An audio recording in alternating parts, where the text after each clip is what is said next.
I'm Tom Fox, I'm the Artistic Director of Lamphouse Theatre Company, and we do a project called Meanwhile, which is a radio play project.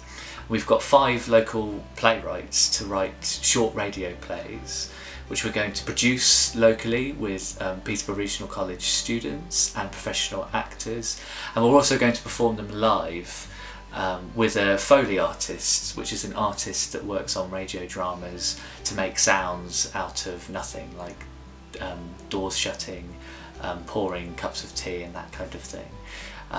So it all came about because we had a workshop from a playwright called Julie Mayhew, who said that radio plays are a really good first step for writers because they get commissioned more than any other medium. So this is a chance for local writers to make good quality work and hopefully send it out to people like BBC Radio 4 and other places. So the first chance to see the plays are live on Monday the 13th of March at 7:30 at the Undercroft venue, which is at Serpentine Green Shopping Centre in Hampton. You can buy tickets online, they're £5 from lampphousetheatre.co.uk. And then when the recordings are edited, they will go out on local radio, so you might hear them then, and also they'll be online and on the website for a long time, so you can hear them there. Now you're going to hear from the playwrights which plays we've selected for the Meanwhile project.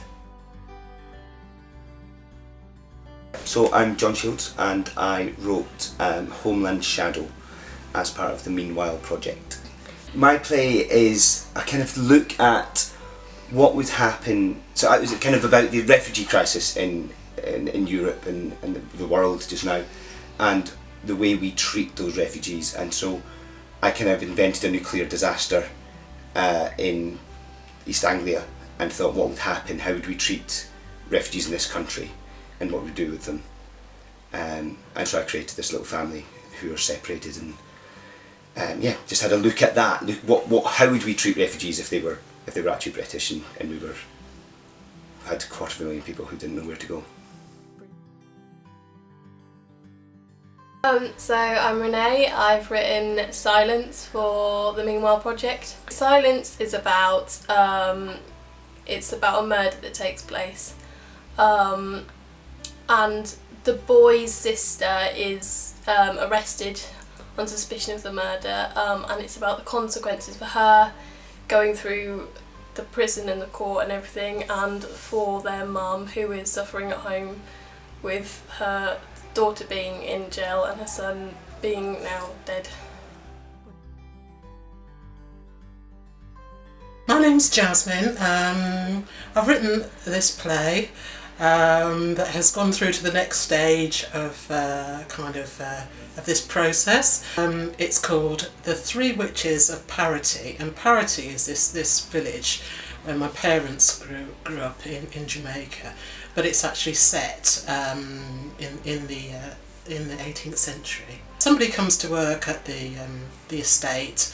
He's not very nice to the people who actually normally live on the estate, who, although they are enslaved, actually seem to have quite a lot of autonomy, and they're just not having it.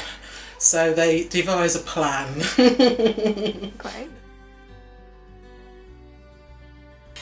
Hello, my name's Becky, and my play, which is called 4 Years for Screeching, has been chosen to be part of the Meanwhile Plays project. So it's basically about a waterborne infection that's been released into the Fens. Sounds really dramatic. And it all centres around one woman who refuses to leave her home.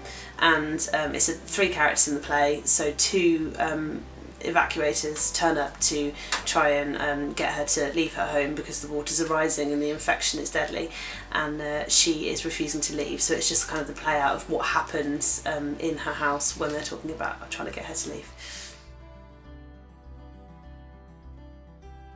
I'm Di Fox, and I've written a play for the Meanwhile plays that we've been doing, radio plays. It's called Sitting Here, and we were given the sort of brief to do a fairly short play with,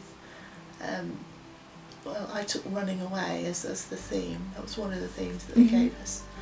and it's about a lady who's well into her 80s, thinking back over her life. She finds herself on the bathroom floor having had a fall, and she's having to wait for the ambulance to come, and we don't know whether she's well or she's hurt, because as old people do, she hasn't told the lady on the end of the phone quite how bad it is, but she's looking back over her life and sort of coming to terms with things.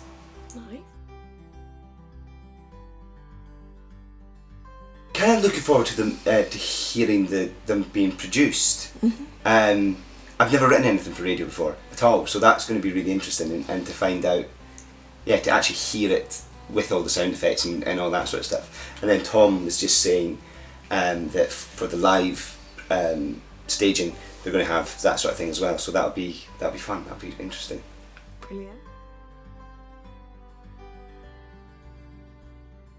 It's been really freeing. So when you're writing for stage, you kind of, although you shouldn't let it cloud you, you always have to be aware of, is this going to be something that's going to be possible? If I say 400 tonnes of water, comes into the scene, that won't be doable in the theatre, and particularly writing for Fringe, which is what I do more, you have to be really kind of sensitive to the surroundings. So with this concept, I could go, yes, I want an entire room full of animals in cages, and I want to hear them all, and I want the characters to see them all, and that will happen. That's totally cool. So it's a really freeing kind of medium, and it's been really interesting just to let my imagination kind of go and not be worried about the constraints of like a theatrical space. So yeah, it's been great. Amazing.